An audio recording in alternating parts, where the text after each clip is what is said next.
கிருஷ்ணம் வந்தே ஜெகத்குரு. நம்ம பகவத்கீதையில் சாங்கிய யோகத்தில் 37 ஸ்லோகம் வரைக்கும் பாஷ்யம் பார்த்துருக்கோம். அர்ஜுன விஷாத யோகத்தை முடிச்சுண்டு இப்போ சாங்கிய யோகம் பார்த்துட்டே வரோம் பகவத்கீதையில். அதில் 38வது ஸ்லோகம், சுஹதுக்கே சமே கிருத்வா லாபாலாபௌ ஜயா ஜயௌ தத்தோ யுத்தாய யுத்யஸ்வ நைவம் பாபம் அவாப்ஸ்யசி. சுகதுக்கே துன்பங்களை நீ லாப நஷ்டங்களையும் வெற்றி தோல்விகளையும் சமமாக பார்க்க ஆரம்பிக்கணும்.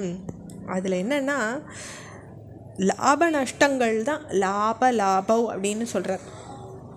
அப்போ என்ன நீ உனக்கு வெற்றி தோல்வி இருந்தாலும் சமகிருத்வா நீ சமமாக பார்த்து பிறகு யுத்த போருக்கு நீ முயலணும். யுஜ்யஸ்வ இப்படி நீ செஞ்சேன்னாக்கா நீ பாவத்தை அடைய மாட்ட. பாபம் ந வாப்ஸ்யசி, பாபம் உனக்கு சேராது.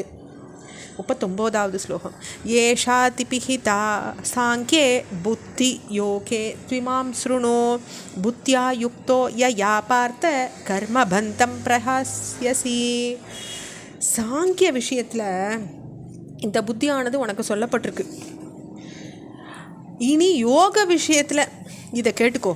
பார்த்தா யயா புத்தியா, இந்த புத்தியோட கூடினவனா நீ கர்ம தலையை அறுத்துடுவ. கர்மபந்தம் பிரகாசியசி, இந்த புத்தியோடு நீ செஞ்சேன்னாக்கா உனக்கு கர்மபந்தமே இருக்காதுங்கிற கிருஷ்ண பரமாத்மா. நேஹா பிக்ரம நாசோஸ்தி பிரத்யவாயோ ந வித்யதே ஸ்வல்பமப்யஸ்ய தர்மஸ்ய திராயதே மஹதோ பயாத். இப்போ இதில் அபிக்கிரம நாச, முயற்சி வீணாகிறது கிடையாது. இதில் அந்த ஒரு உன்னுடைய கிரம பரிகாரங்கள் வீணாகிறது கிடையாது. எதிரிடையான பலன்கள் உண்டாகாது. ந வித்தியத்தை, அது எதிரிடையான பலன்களும் உனக்கு உண்டாகாது. இந்த தர்மத்தினால சிறிது கூட பெரிய பயத்தினுன்றும் உன்னை காப்பாற்ற போகிறது. மகத பயாத், ஒரு சின்ன பயம் கூட இல்லாத நீ இந்த தர்மத்தை செய்யும் பொழுது அது உன்னை காப்பாற்ற போகிறது அப்படின்னு மட்டும் சொல்கிறார் கிருஷ்ண பரமாத்மா. அடுத்த ஸ்லோகம், வியவசாயாத்மிகா புத்தி ஏகேஹ குருநந்தன பகுசாகாஹ்ய நந்தாஸ்ச புத்தயோப்ய வசாயினாம்.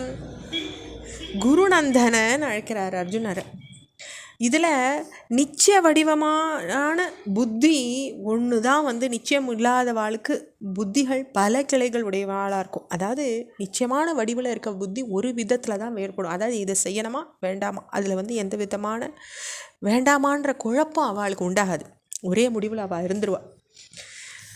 விவசாயினாம், அந்த புத்தியில் நிச்சயம் இல்லாதவாளுக்கோ பல கிளைகள் உடையதாக இருக்குது. அந்த புத்தி முடிவில்லாததாகவும் இருக்குது. அவளால் ஒரு முடிவுக்கு வர முடியாததாக இருக்குப்பா. அதனால் நீ ஒரே புத்தியோடு இருங்கிறார் கிருஷ்ண பரமாத்மா. யாமி மாம் புஷ்பிதாம்பாசம் பிரவந்தியந்திய விபஷ்சித வேதவாதரதா பார்த்த நாண்யதஸ்தீதி வாதினஹ. பார்த்தா அவிபஷ்சித, அறிவீனர்களா, வேதத்தின் அர்த்தவாதத்தில் பற்றுடையவரா, வேறு இல்லை அப்படின்ற வாதத்துக்கு நீ போயிடக்கூடாது. அதாவது ஒவ்வொரு இதுலேயும் பார்த்தா இதில் ஒன்று சொல்லப்பட்டிருக்கு, கழுகு ஆகாயத்தில் வெகு உயரத்தில் பறக்கிறது, இருந்தாலும் எந்த குழியில் எந்த பணம் கிடக்கிறதுன்னு கீழ் நோக்கின வண்ணம் தான் அதனுடைய பார்வை இருக்கும். அதுபோல் சாஸ்திரங்களை கற்றவராக இருந்தால் கூட பலர் கீழ்நோக்குடையவராக பெண்ணாசை பொன்னாசை உலகப்பற்றுகள் பந்தமுடைய மனசாக இருந்துருக்கா. அதனால் அவரால் உண்மை ஞானத்தை பெற முடியலன்னு இந்த ஸ்லோகத்துக்கு ராமகிருஷ்ண பரமஹம்சர் வியாக்கியம் கொடுத்துருக்கார். அதனால் அறிவீனர்கள் தான் இது பண்ணுறதா அது பண்ணுறதான்ற ஒரு அர்த்தவாதத்தில் இருந்துருப்பா. அறிவு உடையவாளுக்கு ஒரே புத்தி தான், ஒரே முடிவு தான்றதை நம்ம தெரிஞ்சுக்கணும். 43வது ஸ்லோகம் இதை நம்ம அடுத்த ஆடியோவில் பார்க்கலாம். ஓம் ஸ்ரீ கிருஷ்ண பரமாத்மனே நமஹ.